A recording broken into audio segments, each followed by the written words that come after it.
dama leen ko junjee sànq ci nag pàcc bu mujj bi imam Birame Pouye lañ ci dalal imam nuyu naa la. ñu ngi lay fay soxna Aminata di la nuyu di la ziar di nuyu Papa Alioune di nuyu waa Sénégal yëpp waa Tok Tok Sénégal rawatina ñi nga xam ne ñuy bàyyi xel ci seen rubrique setantal di leen ziar ci àjjuma di leen wax asalaamaaleykum wa rahmatulahi taala wa barakaatu. waaleykum salaam wa rahmatulahi taala wa barakaatu tey nag seen rubrique setantal imam Birame Pouye di dellusiwaat nag ci anam bi nga xamante ne moom la ñu war a nag jëfandikoo li nga xamante ne moo di suñu temps ba nag duñu jural ay jafe-jafe. waaw très bien te dina doon waxtaanee soxna Aminata si nous arrêtons de perdre du temps maanaam bu ñu bàyyi woon lekk commencé saytu bu baax suñu waxtu bi maanaam gën a maanaam ñàkk yëg mooy yëgati gi nga xam ne moo ñu dal ci suñu waxtu. maanaam kañ na ni taxawal loolu kañ na ni maanaam dakkal ñàkk yëg bi ñuy yëg que suñu waxtu ñu ngi koy sànq kañ na nu bëgg a dakkal loolu. mu ne la nag question bu njëkk bi imam Birame Pouye mooy kan naka la ñu mënee jàpp ne ñu ngi perdre suñu temps. très bien kañ na ni wala naka na ni xamee wala lan mooy mandargaal ñu ngi perdre suñu temps wala ñu ngi xam nga li ñu war njëkk xam soxna Aminata mooy boo déggee perte temps rek souvent dañ koy lii ak temps libre. perte temps ak temps libre. moo dafa am ay clé ay maanaam ay bunt yu ñu joxe pour nga mën a bàyyi xel nga saytu sa waxtu premièrement mooy da ngay optimiser ton temps libre ce qu'on appelle optimiser le temps libre moom mooy li nga jàpp ni yaa moom sa waxtu bopp la parce que bu nee temps libre mooy boo la laajoon tey looy def sa temps libre da ngay gis ki naan la damay seetaan film ki mun la damay nelaw ki damay dem sport loolu nga jàppee temps libre est-ce que temps libre la c'est-à-dire nooy définir sa temps si 24 heures lii temps libre la alors yow si njëlbeen dafa am lu la mooñaaleel loolu mënta ñàkk maanaam nit ki foog mu nelaw dans sa journée pourquoi jàppewul ni temps libre am mooy 8 heures yi mu war a nelaw sinon yeneen yëpp pour liggéey la parce que bu ñu defulee loolu lan mooy feeñ scientifique nee na nit koo xamante ne ku normal la su nelawee 8 heures de temps wala 7 heures de temps dans sa vie bu commencé màgget wala bu génn àdduna 1/3 de sa vie nelaw nag mais 1/3 de sa vie waroon na doy temps libre ci doomu aadama bi comme loolu dañ ko mooñaale maanaam nit ki mënta ñàkk nelaw parce que scientifique nee na boo toog juróomi fan nelaw c'est la folie après c'est la mort nit ñi bu toogee 1 mois lekkul di naan après dafay génn àdduna kon dafa am yoo xamante ni mënta ñàkk ci dund doomu aadama mooy foog nga lekk foog nga naan alors nelaw bi day jël 1/3 lekk ak bi naan boo ko boolee day jël par exemple 5 ans donc 25 ans doomu aadama balaa dara day xew bu dundee par exemple 80 ans donc 25 ans yi moom da koy tege de côté parce que loolu mooy yu mënta ñàkk pour mu exister ñu seetlu doomu aadama su juddoo 0 1 2 3 ba 10 ans amagul day jàngi 15 ans yaa ngi def BFEM peut-être fekkee ñuy jàng ci école française yi la borom daal même chose donc ba 20 ans maanaam taju ko fenn alors sa biir dund yeneen 20 ans nag nga nelaw kon boo bàyyiwulee xel presque 20 ans nga am pour dund correctement pour sa dund dëgg am sens kon léegi lan mooy maanaam optimiser sa dund moom mooy nga ni su ma xëyee lan laa war a def yéen moo xam dañu la bokk na si ni nga optimiser sa dund maanaam benn minute nga sakkanal ka doon na exemple lan mooy benn minute nga sakkanal ka ñu par exemple nga ni da nga bëgg a def sport sa temps libre ba nga dégg anglais mais ba nga am benn formation nga jël benn vidéo def ko sa par exemple sa téléphone vidéo bi c'est en anglais di def benn formation développement personnel ngay dem sa vélo en sport donc tu es en vélo donc tu fais du sport tu écoutes par exemple une formation et en anglais imagine ko une minute boobu ak beneen une minute koo xamante ne mi ngi nekk TikTok di xool benn waaye buy fecc kare yaa ngi ko léegi loolu nan ka tàlli mu nekk dund après mu nekk 2 minutes mu nekk 3 minutes mu nekk 10 minutes mu nekk 20 minutes loolu mooy tax nga gis ñaari nit ñoo xamante ne ñoo bokk même âge mais boo leen xoolal si jëmm day mel na ñoom ñaar bokkuñ sa génération parce que kii mooy nan la optimiser temps donc loolu wala deuxièmement mooy loi de Pareto loi de Pareto ñëpp xam nañ ko mooy 20% 80% mooy le sociologue économiste italien bi nga xamante ni 19e siècle dafa créer benn loi en tout cas principe de Pareto doon koy wax mooy boo xoolee 80% ci ay causes yi 80% 20% ci ay causes day jur li nga xamante ne mooy 80% ay effet boo jëlee en marketing danaan la fexeel ba yow 20% sa consommateurs yi nanu régler li nga xamante ni moom mooy sa chiffre d'affaires ñu ne dans ta vie fexeel ba li ngay def na am njëriñ ba lu ndaw loo ci def mu am impact. par exemple je donne un exemple simple xam nga koo xam ne dafa jël 5 ans di jàng xam nga 5 ans bariwul par rapport dund ku ne gudd fan mais 5 ans yi mu jàng moo ko jural liggéey boo xamante ni mën na liggéey 20 ans 30 ans pour dundam baax alors 5 ans yooyu mu ñàkkoon jàng bay taxawaalu mën na ko jural toute une vie moom muy dëkk taxawaalu. donc kon pour optimiser sa vie loi de Pareto moom mooy lan laay def lu efficace mu jëlal ma waxtu bu ndaw loo xamante ni impact am day yaatu du jeex. loolu c'est très important beneen bi ce qu'on appelle la règle des 2 minutes lan mooy la règle des 2 minutes moom mooy lépp loo xamante ne soxna Aminata da nga ko war def ci 2 minutes bul xaar bokk na nit di perte temps mooy loo xamante ni supposons da nga war a lem sa yére yi xam nga ni du jël 2 minutes mun a bàyyi lépp nga lem ko parce que 2 minutes yàggul loolu moo tax ñuy perte temps mooy lépp loo xam da nga ko war def léegi lépp loolu lu jël 2 minutes def ko léegi parce que soo ko defulee léegi bu ëllëgee day nekk lu sakkan loolu day perte sa temps maanaam lépp lu jàmp def ko léegi ngir jàmpam bi moo tax nga war ko def tant que mi ngi tudd jàmp mooy lu ñu war a def parce que lu tax nga war a bàyyi xel ci loolu mooy parce que ni sa dund gi jàmpee ba nga ràññee ñàkk ràññ yi jàmp yi noonu la sa dee jàmpee ba nga ñàkk xam kañ la ki nekk ci oto bi nga xamante ni dans une temps day accident pour génn àdduna xamu ko alors que yàlla ci calendrier woom ci tableau de bord xam na ki lay génn àdduna mais xamu ko kon nga jàngi seen kon dans ta journée lépp a urgent pourquoi parce que fa yàlla à l'échelle divine moom bu si kanamee mën na la génn àdduna te xamoo kañ la beneen bi moom mooy déterminer action concrète après ngeen poser seen question moom mooy dans ta journée pour nga du temps mooy li ngay def foog nga xam ni lu concret la du làmbaatu maanaam su ma xëyee dans la journée dama naan passe ni bu xëy journée am damay dem ITV je donne un exemple très simple mu ne sama journée lan laa war def loo xam ne sama signé nañ sama contrat de 8 heures ak lii laa war def mais loolu sama contrat moom lii ak sama salaire loolu benn mbir bu ndaw la dans ma vie mais man en tant qu'humain lan laa war a boole am na koo xamante ni liñ ko sant di nga fay salaire bu jeexee moom yëpp temps libre la donc moom dafa tënk dundam ca la mu jàng la mu xam ak la muy liggéey bu jeexee dundam jeex na après nga xam bu wàccee 4 heures te am naa temps libre donc 4 heures ba suba du def dara kan moo définir ni 4 heures la dundam war a jeex est-ce que contrat bu ndaw boobu mu am foofu rek moo war a définir journée non li tax nit ñi raw ñeneen ñi dans leur journée ils ont beaucoup de contrats contrat boo xam ne contrat direct la contrat spirituel contrat boo xamante ni c'est contrat boo xamante diggante ak sa borom la bii contrat diggante say morom la y a beaucoup de contrats que tu signes dans ta journée am na contrat conscience la maanaam nit warul tëdd nelaw ba yenn heure contrat conscience war na ko yee yaa ngi gis beneen point bi ñuy tëjee rek mooy ce qu'on appelle des time block lan mooy time block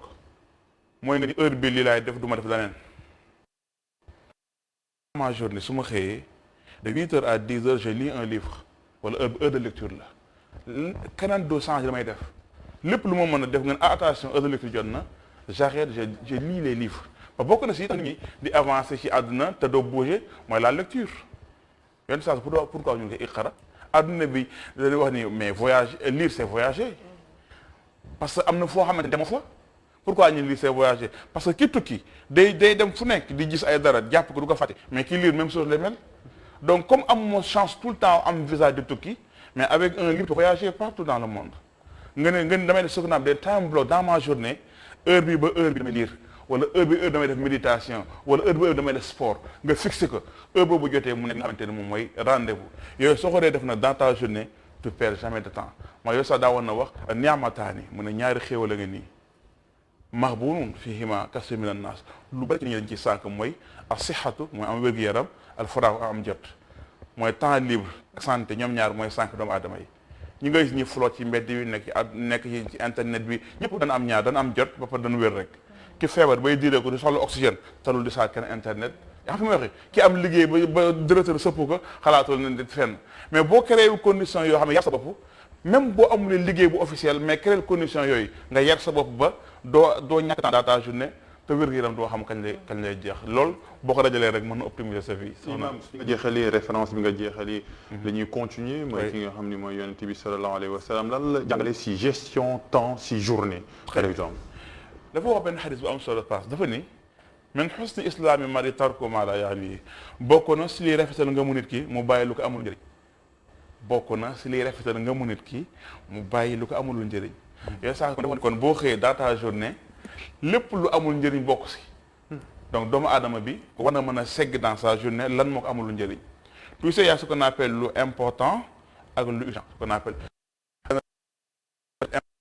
urgence mooy jàmp yi ak yi am njëriñ boo yeew war nga xam lan moo jàmp ak lan moo am njëriñ yow en tant que julli jàmp moom mooy man dama war a liggéey parce que saa sa nee na nit ki lekk lu gën dagan loo xam ne loxo ma ko liggéey donc kon c'est important da nga war a liggéey dafa jàmp da nga war a julli inna salata kaanat alal mu'minina kitaaban mawquuta la prière est destinée aux musulmans à des heures fixes donc tu dois prier tu dois travailler yii ay farata dans ta journée parce que nit ki yenn saa ne nit ki warul yàlla warul taalal loxo yaa ngi gis itam heure julli da nga war a bàyyi lépp julli kon jaamu yàlla donc yooyu sa loos la yooyu saa sam sa journée passe pour répondre à ça facilement yooyu saa salam journée mi ngi déparé balaa fajar di jot donc heure boobu tam mooy départ journée julli bi yëpp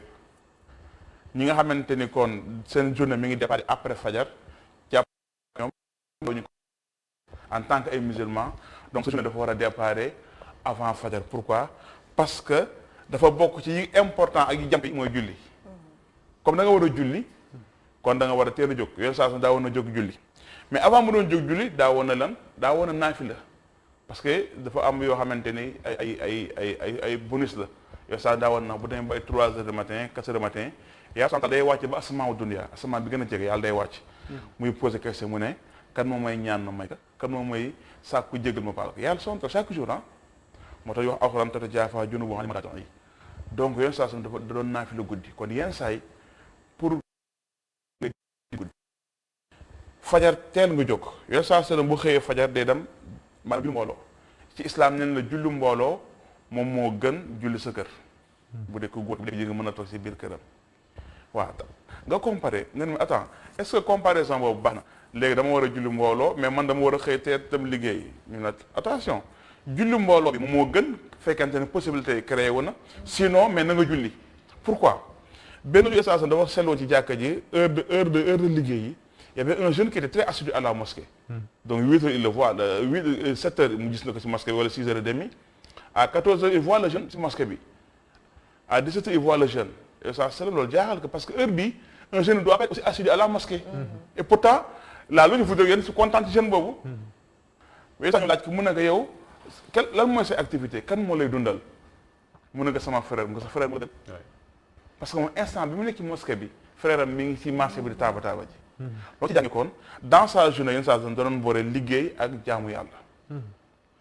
dans sa journée itam yenn saa da doon identifier li nga xam ne mooy priorité yi lan mooy identifier les priorités mooy lépp lu yàlla araamal loolu bokk sama dund kon du priorité waratuma ko def kon dans ma journée war ma jëw donc jëw perte temps la waruma wax sama yoon nekkoon perte temps la war ma jël alalu jaam kon perte temps la kon la journée du process la moom mooy chaque fois avant muy def dara day xool lan la ci yàlla wax benn instant bu fekkente ne maanaam activités yu bëriwul danaan julli yoor ñu ne kon jeune bi mën na ko def fekkente ne ay weekend la julli yoor c'est important fekkente ne jour de liggéey la sa yoor sa julli yoor mooy concentré wu sa liggéey ndax yoon saa ne kii xëy di liggéey di daw dépense pas bu mu def dañ koy effacer le bàkkaar yokk dara jaam maanaam booy xëy ñëw i rajo wala ITV di liggéey si sa intention mooy am dara pour dundal sa njaboot moo xam sa yaay la wala sa papa wala sa kii yoon saa ne na loolu jaamu yàlla la donc il ne faut jamais penser que aller à la mosquée rek mooy jaamu yàlla non il fait partie jaamu yàlla mais aller au boulot aussi fait partie parce que yow saa da woon na wax nit ki waru yalwaan kon da nga war a liggéey yàlla mi la bàyyi loolu lépp la liggéey loola moo la fayloo kon da nga war a maanaam sa liggéey jaamu yàlla yenn saa sallam bu ngoolee lu mu daan def mooy toog ak njabootam la famille c'est important donc dans sa journée dafa jëloon benn temps pour sa famille ñun boo xoolee malheureusement ni ñuy doxee nii on a plus notre propre temps ñun bay am suñu famille yenn saa day toog ak famille am ku nekk mu waxtaanee muy toog ak soxna yi ak njaboot yi ku ne mën la nettali ma sa journée ñu est am nañ temps boobu moo tax am bu ñu ko ne àdduna bi dañuy dund am sax ci dund dëgg mooy on est benn waaye moo créé benn téléphone tuddee smartphone un appareil intelligent donc yow sa xel dootu utiliser ti yow nga war a nelaw mun la bul nelaw jox naa la connexion après benn waaye créé le TikTok créé le internet créé le Facebook après on résume toute ta vie ci benn petit écran bi alors comment la vie elle est immense d'opportunités li nga mën a lire xool xam-xamu lecture nga xamante ni ci islam dana insister ñuy lire yenn saa bi ñu jàppee ay nit yoo xamante ni dañu nekkoon gëmuñu woon yàlla ñu jàpp leen yenn saa dafa waxoon ni yéen li tax ma leen di bàyyi du leen tëj ci kaso de mais dama leen jox benn objectif mooy na ngeen fexe ba jullit yi ñu mën a lire mën a écrire yenn saa mu jël ay ñoo xam gëmuñu yàlla dañ leen jàpp ci jihaad mu leen yéen li tax ma mën leen bàyyi rek mooy ngeen fexe ba chaque musulman mën a bind mën lire imaginer alors ñun suñu lecture ak suñu kii lan la c'est dommage ça a jamais été comme ça. leer na même dans les prisons les prisonniers dañ leen di jox les livres. oui voilà donc loolu la maintenant pour gën a mën a optimiser suñu temps nag mooy éviter les engagements bi trop s'engager. su ma ñëwee ñu la loolu lay perdre le temps bu bëri ma ñu la passe nan ànd fii après nga xool man ni kii c'est un copain mais est-ce que foofu biram pii boobu yëpp amoon na njëriñ non maanaam dans la vie teelal am fulla bu ñu lay xamee dem naa ni café par exemple waaw naa ni café prendre un pot yooyu waxtu boobu am na loo war a def nga topp ko mais fekkente ne yow def fa dara garaawul mais parce que mi ngi ci benn projet bu am solo dans 10 minutes dafa am na war a rendre nga ne ko copain nan dem naa ni benn café après mën a chétier sama waa ji gon après au fond de lui n'est pas sincère il le fait malgré lui il perd du temps mais imagine tu le répètes autant dans ta vie tu as 5 copains yu mel noonu tu le répètes autant dans le mois mais tu perds par exemple 2 ans dans ta vie ci benn copain bu la yóbbu ci benn café vraiment kenn ku nekk nga consacré ko une heure de temps ci sa voilà donc c'est que soo ko deful imam mën nga am ay représailles sociales. très bien ce qu'on appelle le regard de l'autre loolu beneen thème la comment gérer le regard de l'autre xam nga lan moo gën a am solo mooy d'abord sama conscience benn deuxièmement sama bopp troisièmement sa conscience yàlla soo ta force pour nga jaamu ko ma yow départ mu ne laa ikraha fi diin ni contre en religion dinaa la joxe benn xel bu ngay xam ne yàlla mooy yàlla mu mais boo xasee ba d'accord nag lii mooy principe bi mooy borom santa la mais sama troisième lay ñëw kon d'abord xoolal sa conscience parce que sa conscience bi ngay xeexal ba tey ko ngir sóor meru keneen ki mais jaru ko parce que sa alpha moom mënu ko ne di topp ay humeur benn bés day ñëw parce que moo tax yow di insister nit ñi na ni ànd ak ñi ni bokk yoon parce que koo xamante ni dafa am rigueur nga ok nga ne ko booy na nam naa nga booy bëggoon a ànd ak yow waaye nag j'ai un travail important mun booy liggéey bay gën loolu day da ko tey